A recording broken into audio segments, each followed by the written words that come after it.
Hello दोस्तों, स्वागत है आज की वीडियो में। और पहले पार्ट को भाई इतना ज़्यादा प्यार मिला है कि भाई पार्ट 2 बनाने का मोटिवेशन ऑटोमेटिक आ गया। अब चलते हैं हम लोग अगले पार्ट मतलब अगले चैप्टर की स्टार्टिंग करते हैं पॉलिटी का भाई फैटमैन सेकंड एडिशन से। तो भाई ये है part 1 and part 2 of the constitution. तो इसमें है भाई part 1 union and it's territory, जिसमें आर्टिकल 1 to 4 दिए हुए हैं।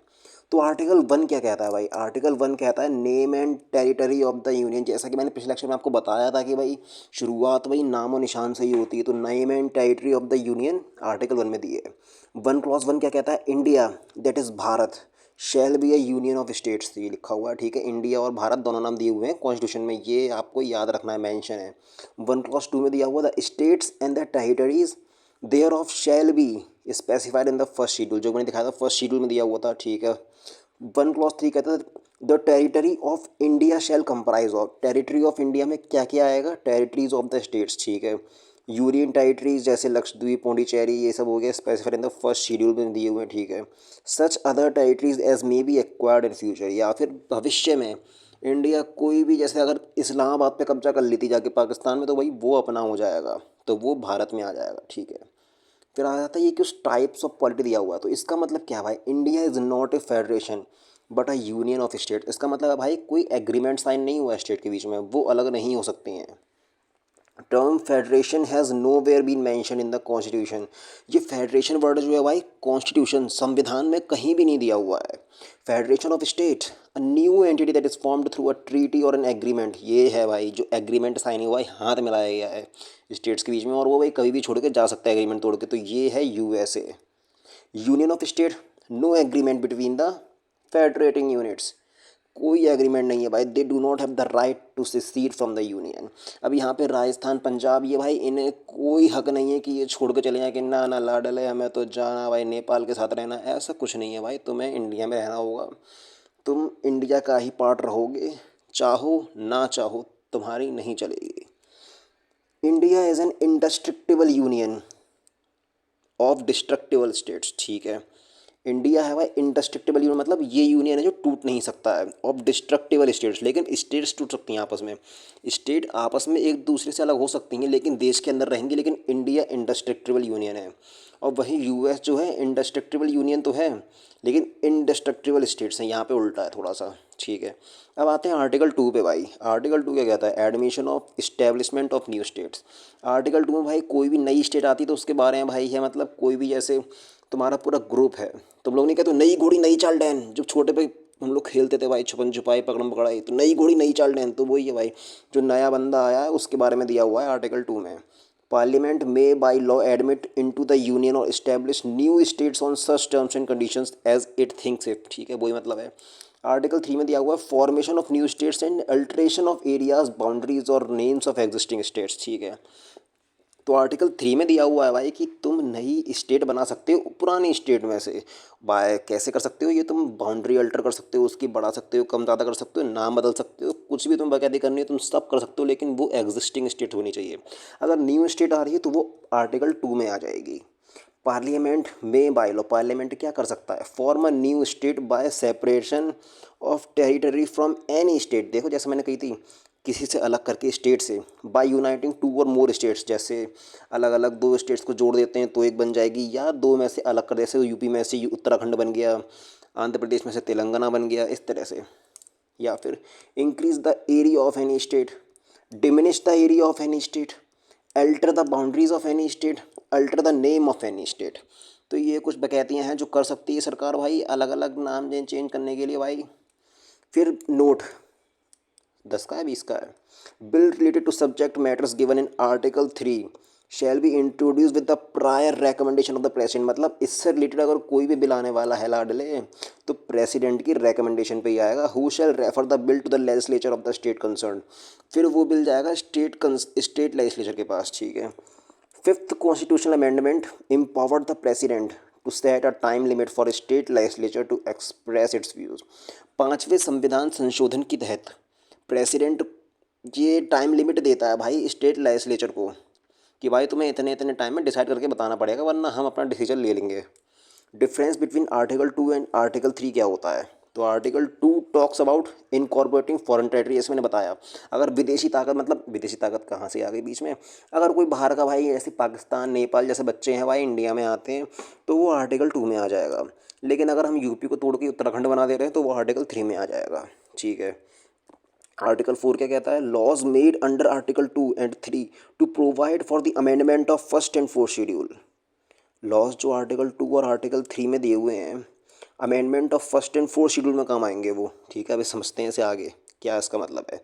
और 4 क्लॉज 2 में दिया हुआ है any law made under article 2 and article 3 that amends first और fourth schedule of the constitution shall not be considered a constitutional amendment. मतलब जो आर्टिकल 2 और आर्टिकल 3 के तहत फर्स्ट और फोर्थ शेड्यूल में अमेंडमेंट किए गए हैं, उसमें जो अमेंडमेंट होगा उसे कॉन्स्टिट्यूशनल अमेंडमेंट नहीं कहा जाएगा अंडर आर्टिकल 368। समझ गए? एक बार रिवाइंड करके जाना, दोबारा सुनना। Therefore such a law can be passed by a simple majority, इसीलिए इस लॉ को सिंपल मेजॉरिटी से पास किया जाता है। ठीक है। If Indian territory is to be ceded, अगर इंडियन टेरिटरी को हटाना है भाई, देश से करना है अलग, देन अमेंडमेंट होता है जो वो 368 आर्टिकल के अंदर होता है। आर्टिकल 368 के अंदर बेरूबारी यूनियन केस आपने ऐसे देखा था 1960 का।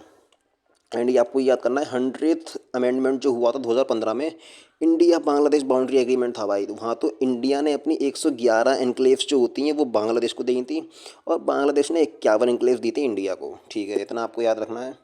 Integration and formation of states, integration of the princely states, भाई इतना ये खास है नहीं। ये देखो मैं सच बताऊं तो इतना एक बार आप लोग पढ़ लें, लेकिन मुझे नहीं लगता भाई इसमें से कुछ खास आने वाला तुम्हारे पेपर में, तो मैं तो नहीं पढ़ रहा हूँ। बस इतना याद रखना कि 1950 में 4 फूड क्लासिफिकेशन हुआ था, न्यू स्टेट बनी थी, part A, part B, part C, part D. ये इंपॉर्टेंट थोड़ा बहुत हो सकता है, बाकी देख लेना एक बार, वैसे मुझे नहीं लगता इतना आएगा।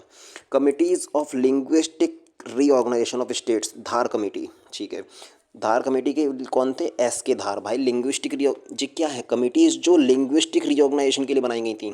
तो पहली आती है धार कमेटी, 1948 में बनी थी, इसके चेयरमैन थे एस के धार। तो रेकमेंडेशन क्या आती है? Recommended that states should be reorganised based on administrative convenience not linguistic factors. Administrative convenience के हिसाब से सेपरेट करो भाई, लिंग्विस्टिक फैक्टर्स पे नहीं। तो ये डिमांड थी धार कमीशन की। फिर आती है JVP कमेटी। जे से हो जाएंगे जवाहरलाल नेहरू चच्चा जी, वी से हो जाएंगे वल्लभ भाई पटेल जी, एंड पी से हो जाएंगे Pattabhi Sitaramayya. It rejected the idea of forming states on a linguistic basis as well. तो इन्होंने आइडिया रिजेक्ट कर दिया था भाई कि लिंग्विस्टिक बेस पे नहीं करो, अलग नहीं करो, तुसी ना करो। 1952 में क्या होता है? Death of potty Sriramulu. Potty Sriramulu थी, उनने हंगर स्ट्राइक करी भाई तेलुगु स्पीकिंग स्टेट बनाने के लिए। उनका मन था, मतलब सेपरेट करनी थी उन्हें तेलुगु स्पीकिंग स्टेट। कहाँ से करनी थी? आंध्र प्रदेश से। तो भाई जब उनकी डेथ हो जाती तो सरकार की बढ़ जाती मजबूरी, तो वो भाई अलग कर देते हैं और बिकम, मतलब India, Andhra Pradesh, formation of Andhra Pradesh became the first linguistic state of India in 1953। अगर CGL में CHSL भाई किसी में क्वेश्चन आ सकता है कि भाई अगर which was the first linguistic state of India, तो वो हो जाएगी आंध्र प्रदेश। ठीक है। फिर आते हैं फजल अली कमीशन। फजल अली कमीशन, इसके मेंबर्स थे जस्टिस फजल अली, KM पानीकमकर, नहीं Panikkar, H N Kunzru rejected the idea of one language one state. इनने एक लैंग्वेज एक स्टेट का आइडिया रिजेक्ट कर दिया था लाडले, but supported reorganising states on a linguistic basis. ठीक है। स्टेट रीऑर्गेनाइजेशन एक्ट 1956, ये भाई बहुत इंपॉर्टेंट होने वाला है। ये was pass based on the, ये किसके रिकमेंडेशन पास किया गया था? फजल अली कमीशन की। ठीक है। It removed the 4-fold classification of states and created 14 states plus 6 union territory. जो 4-fold क्लासिफिकेशन मैंने आपको बताया था भाई, part A, part B, part C, part D करके जो क्लासिफिकेशन हुआ था वो हटा दिया था, रिमूव कर दिया था, एंड क्रिएटेड 14 स्टेट्स बनी थी प्लस 6 यूनियन टेरिटरीज बनी थी 1 नवंबर 1956 को।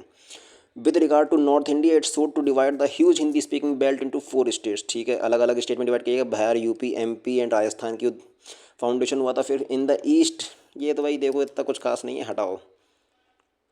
ये देख लेना, कमीशन ने एग्री नहीं किया था सिख स्टेट के लिए। ठीक है। अब क्रोनोलॉजिकल ऑर्डर भाई, जो कि एग्जाम में आ सकता है, तो ट्रिक क्या परमार सर ने बनाई है? आम गुना है, मैम, तुस्सी, गाँव और मौज लो। कुछ भी हो भाई, ट्रिक से याद करना है, ट्रिक से करो, लेकिन एक बार देख लो भाई, इससे क्वेश्चन बनते हैं भाई। सीजीएल में तो पता नहीं कितनी बार इस चीज़ से क्वेश्चन आ चुके हैं। आंध्र प्रदेश 1956 में बना है, याद रखना। महाराष्ट्र 1960 में बना है। गुजरात 1960 में।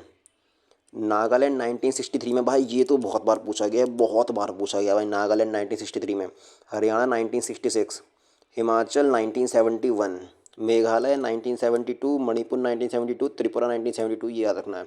सिक्किम 1975। 35th अमेंडमेंट एक्ट के तहत भाई उसका सिक्किम का हुआ था, ये भी अभी आगे आएगा, आप देखना। गोवा, ये भाई गोवा आपको याद रखना पड़ेगा 1987।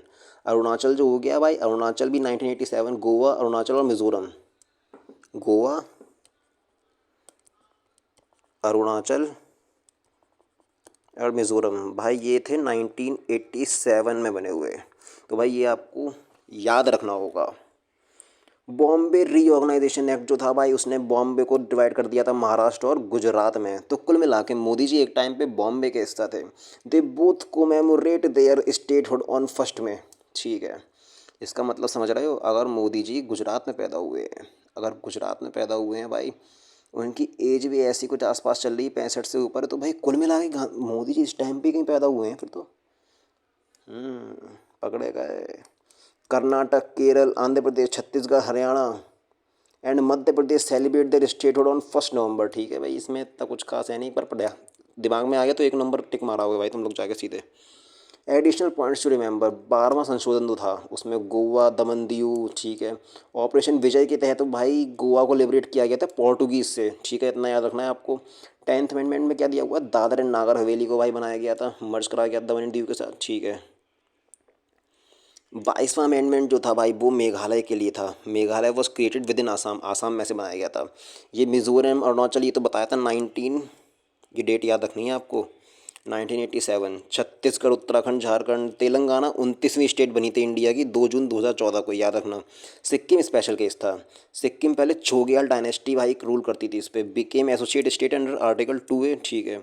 Gained complete independence in 1975 by 36th amendment act and became 22nd state. Sikkim जो थी भाई 1975 में 36th अमेंडमेंट के तहत इंडिया की स्टेट बनी। ठीक है। 239 आर्टिकल क्या कहता है, union territory is administered by the president, मतलब यूनियन टेरिटरी है उसे एडमिनिस्टर कौन करेगा, अपनी राष्ट्रपति द्रौपदी मुर्मू जी। तो आर्टिकल 239A कहता है भाई 69th amendment act 1991 designated Delhi as the national capital territory. ठीक है। 239A क्या कहता है, inserted 14th amendment 1962, parliament by law create a legislature और council of ministers for certain union territories, मतलब पार्लियामेंट किसी भी स्टेट के लिए, किसी भी स्टेट के लिए, वो स्टेट का यूटी के लिए, यूनियन टेरिटरी के लिए लेजिस्लेचर और काउंसिल ऑफ मिनिस्टर बना सकती है, उसकी मर्जी है। अब ये क्रोनोलॉजिकल ऑर्डर दिया भाई, एक बार आप लोग इसे देख लेना, इसमें मैं क्या ही बताऊँ भाई, रट्टा मारने वाली चीज़ें हैं। देखो फिर आते हैं articles related to special provisions for some states. ठीक है। नाम आसमा जी के, क्या बता रहे हो भाई। हाँ इससे भाई साहब, ओ इससे क्वेश्चन बनता है यार, इससे क्वेश्चन बहुत बनता है भाई। 371 आपको याद रखना है, महाराष्ट्र एंड गुजरात। ठीक है। ठीक है। 371A जहाँ आ जाए, नागालैंड, मतलब जो बंदा नंगा है उसे रिजल्ट में A ग्रेड मिला है, जो बंदा नंगा है उसे रिजल्ट में A ग्रेड मिला है, जो बंदा रिजल्ट में गंदा है, नंगा है, उससे A ग्रेड मिला है रिजल्ट में। ठीक है। तो नंगा A, नंगा A, ये नागा A आपको याद हो गया होगा। बी, 371B आसाम, आसाम जैसे शर्म, Asaram, Asaram B Asaram B grade है, बी ग्रेड है आसाराम। ठीक है। इससे आप लोग याद कर लो, आसाम आसाराम बी ग्रेड है। नागालैंड जो नंगा होता है उसे A ग्रेड मिला है भाई रिजल्ट में। ठीक है। Special provision with respect to Manipur, Manipur C से याद रखना है भाई, मतलब वहाँ पे बहुत हिंसा चल रही है, मणिपुर चल रहा है, तो उसे हम लोगों ने C ग्रेड दे दिया, तो मणिपुर C हो गया। डी, आंध्र प्रदेश। ठीक है, ये तो भाई इसमें कुछ टिक मुझे समझ में नहीं आई क्या लगाऊँ, लेकिन देख लो अब आप लोग। ई जो है वो भी आंध्र प्रदेश सेंट्रल यूनिवर्सिटी है। ठीक है। 370F सिक्किम। ठीक है। जी, मिजोरम, जी मिजो जो जी जो, ऐसे आप लोग थोड़ा याद रखना, मिजोरम। ठीक है। एच जो है अरुणाचल प्रदेश। ठीक है। आई, गोवा, गोवा आई याद रख लो, याद रख लो। जे, कर्नाटका। ठीक है। सिटीजनशिप वाला पार्ट आ गया भाई। सिटीजनशिप में भाई मेरा मोटा देखो आर्टिकल 5 क्या कहता है भाई। आर्टिकल 5 से 11 हैं सिटीजन वाले पार्ट में आते हैं। Citizenship at the commencement of the constitution, a person shall be deem to be a citizen of India on 26 January 1950 if they fulfil any of the following condition. अगर वो India में born हुआ है, either of the parent या उसके कोई parents born हुए थे, has been an ordinary resident of India for at least 5 years immediately before 26 January 1950। ठीक है। सिंगल सिटीजनशिप क्या होती है? टेकन फ्रॉम यूके, यूके से ली गई है भाई। आर्टिकल 6 क्या कहता है? पर्सन्स जो माइग्रेट हुए हैं पाकिस्तान से इंडिया है भाई। मतलब जब भारत का पार्टीशन हुआ था इंडिया का, तो भाई जो पाकिस्तान चले गए थे फिर पाकिस्तान से वापस आ रहे हैं, लेकिन नहीं नहीं नहीं मज़ा नहीं आ रहा पाकिस्तान में, तो भाई इंडिया वापस आ गए, तो उनके लिए है भाई। Person who migrated from Pakistan to India before 19 July 1948 उन्हें सिटीजनशिप दे दी गई थी ऑटोमेटिकली। फिर आता है article 7, person who migrate from India to Pakistan after 1 March 1947 were not consider citizen of India. ठीक है, unless they return to India with a permit for resettlement permanent return. ठीक है। आर्टिकल 8 क्या कहता है? Persons of Indian origin residing outside India may acquire Indian citizenship by registering at the Indian embassy in their country of residence. तो person of Indian origin के बारे में दिया हुआ है आर्टिकल 8 में। आर्टिकल 9 में क्या दिया हुआ है? Provided that if any person voluntarily acquire, मतलब कुल मिला के ये है, अगर तुम जाते हो, तुम अमेरिका की सिटीजनशिप ले लेते हो, तो भाई ऑटोमेटिकली तुम्हारी इंडिया की रद्द कर दी जाएगी सिटीजनशिप। ठीक है, तो तुम भारत के नागरिक नहीं कहलाओगे। आर्टिकल 10 है continuance of rights of citizenship, मतलब कंटिन्यू रखेगी ये चीज़ें। फिर 11 ये है भाई आखिरी में, पार्लियामेंट रूल बनाएगी भाई राइट ऑफ सिटीजनशिप पे। तो ये सबको पता ही है, पार्लियामेंट ही बनाती है, ये याद रखना है आर्टिकल भाई, आता है पेपर में। Citizenship act 1955 deals with the provisions of citizenship after 26 January 1950। तो आपको इसमें भाई ज़्यादा कुछ नहीं देखना, देखो मोटा मोटा आपको बताऊँ सिटीजनशिप एक्वायर कैसे करी जाती है। बाय बर्थ हो गई, ठीक है। बाय डिसेंट हो गई। डिसेंट मतलब क्या होता है? A person born outside India can acquire Indian citizenship by descent if either of the parents is an Indian citizen and the birth is registered at the consulate within 1 year। मतलब अगर उसके कोई भी माँ या पापा में से कोई बंदा इंडियन सिटीजन है, तो भाई उसे मिल जाएगी नागरिकता या रजिस्ट्रेशन से। Indian origin individuals spouses of Indian origins और minor children who have resided in India for 7 years। मतलब कोई बंदा 7 साल तक इंडिया में रहेगा तो वो रजिस्ट्रेशन करा सकता है इंडियन सिटीजनशिप का। By naturalisation granted to foreign nationals who have been residing in India for 12 years, 11 years in the preceding 4 years plus 1 immediately before application। ठीक है। They must know one Indian language, मतलब अगर भाई किसी को चाहिए तो इंडियन लैंग्वेज तो आनी चाहिए कोई एक भाई, जो 8वें शेड्यूल में है। 3rd शेड्यूल, अब भाई कमेंट में बताना भाई तुम लोग कि 8th शेड्यूल में कितनी लैंग्वेजेस थी, है नहीं, जब कॉन्स्टिट्यूशन बना था उस टाइम पे कितनी लैंग्वेजेस थी भाई, कमेंट में ज़रूर बताना। Third schedule of citizenship act 1955 mentions qualifications for naturalisation. ठीक है। और क्या था? बाय इनकॉर्पोरेटिंग अ टेरिटरी, अगर इंडिया जाके अभी इस्लामाबाद पे कब्जा कर लेती है, तो भाई वो वहाँ जितने भी पाकिस्तानी होंगे वो सब इंडिया के सिटीजन ऑटोमेटिक बन जाएंगे according to government. And government की मर्जी है भाई उसमें किसे सिटीजन बनाए किसे ना बनाए, बड़े आराम से वो कर सकती है। और तुम लूज़ कैसे कर सकते हो भाई सिटीजनशिप को? रिनंसिएशन, ठीक है। वॉलंटरीली गिव्स अप, मतलब तुम्हारा मन नहीं, तुमने कि बाढ़ में जा सिटीजनशिप, मज़ा नहीं आ रहा देश में, फील नहीं आ रहा है, कोई कुछ ना कुछ रोज़ हो रहा है, गड्ढे हो रहे हैं रोडों पे, कुछ नहीं हो रहा है, रेप हो रहे हैं, ये हो रहा है, वो हो रहा है, कुछ भी हो भाई, लेकिन कुल मिला के भाई रिनंसिएशन का मतलब यही है, अगर तुम खुद से इंडियन सिटीजनशिप दे देते हो। टर्मिनेशन क्या होता है? Voluntary acquired citizenship of other country, मतलब वही चीज़ है, तुम जाके अभी पाकिस्तान की सिटीजनशिप ले लो, अमेरिका की ले लो, ऑस्ट्रेलिया की ले लो, तो तुम्हारी यहाँ की ऑटोमेटिक रद्द हो जाएगी। डेप्रीवेशन क्या होता है? डेप्रीवेशन होता है if acquired citizenship by fraud, अगर तुम फ्रॉड करते हो भाई, तुम धोखाधड़ी करते हो, तुम चिंटू बनाते हो सरकार को, तो ऑटोमेटिक तुम्हें डिप्राइव कर दिया जाएगा। डिसलॉयल्टी टू द कॉन्स्टिट्यूशन, ये तो सरकार कर रही है, ओ ये बोलना नहीं होता है, तो डिसलॉयल्टी टू द कॉन्स्टिट्यूशन। ठीक है। Continuous residence outside India for 7 years, अगर तुम 7 साल तक बाहर रहते हो देश से, तो सरकार तुम्हें मिसयू नहीं करती है, तुम्हें भगा देती है, नहीं लाडले जाओ, अब तुम्हें याद नहीं आ रही है, मैं अब मत आना लौट के। Imprisonment for 2 years with in 5 years after registration, इसका मतलब अगर तुम आए हो और अगले 5 साल के अंदर तुम 2 साल जेल में रहते हो, तो तुम्हारी नागरिकता रद्द कर दी जाएगी। इसका मतलब यह है तुम क्राइम करने ही आए थे, तुम्हें 2 साल की जेल हो गई अगर। अब आ जाते हैं अगले पार्ट में, कम्युनिकेशन और association with an enemy country. अब तुम पाकिस्तान से जाके हाथ मिला लोगे तो तुम्हारी नागरिकता रद्द कर दी जाएगी भाई, तो तुम दोस्ती मत करना उन लोगों से, एनिमी नेशन है भाई, एनिमी नेशन है, और तुम कुछ गलत उलत काम करवा दो फालतू में देश में। ये भी ये ऐसे दिया हुआ है। फिर आते हैं overseas citizens of India. Overseas citizen of India scheme was introduce 2005 में इंट्रोड्यूस करी गई थी। अमेंडमेंट कौन सा था? CA 1955।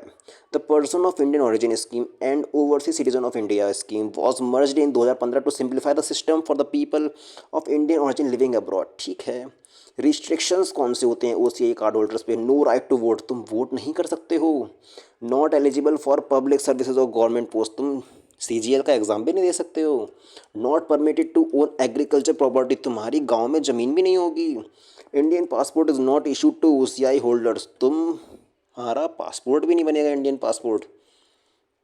बेनिफिट्स कौन से होते हैं? Life long multiple entry visa to visit India, मतलब तुम्हें आराम से लाइफ लॉन्ग जितना चाहिए भाई इंडिया घूमो आगे।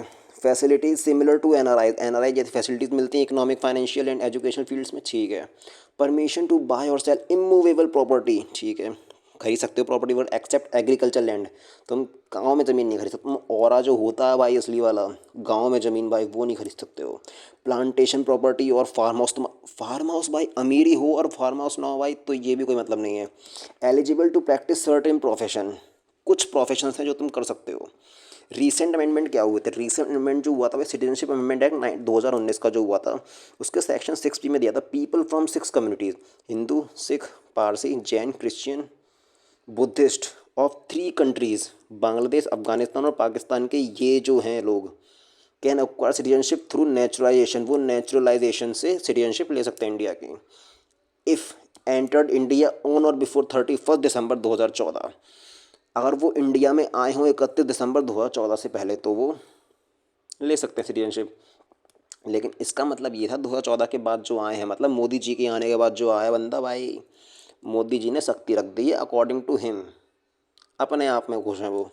Must have lived in India for at least 6 years, ठीक है, 6 साल तक इंडिया में रहना होगा भाई, तो कुछ तो रहोगे भाई। जो कि पहले 12 साल था वो चेंज करके अब 6 साल कर दिया गया है। Assam accord citizenship amendment act 1985, ये भी इतना खास कुछ जरूरी है नहीं, देखो फिर भी एक बार दिखा दूँ। Section 6 of citizenship act 1959 is a special provision arising from the 1985 Assam accord setting March, एक लो भाई।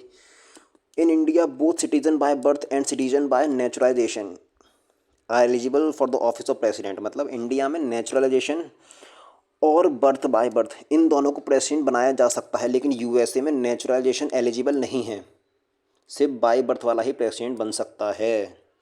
तो भाई अब आ जाते हैं अगले चैप्टर पे जो कि होने वाला है फंडामेंटल राइट्स।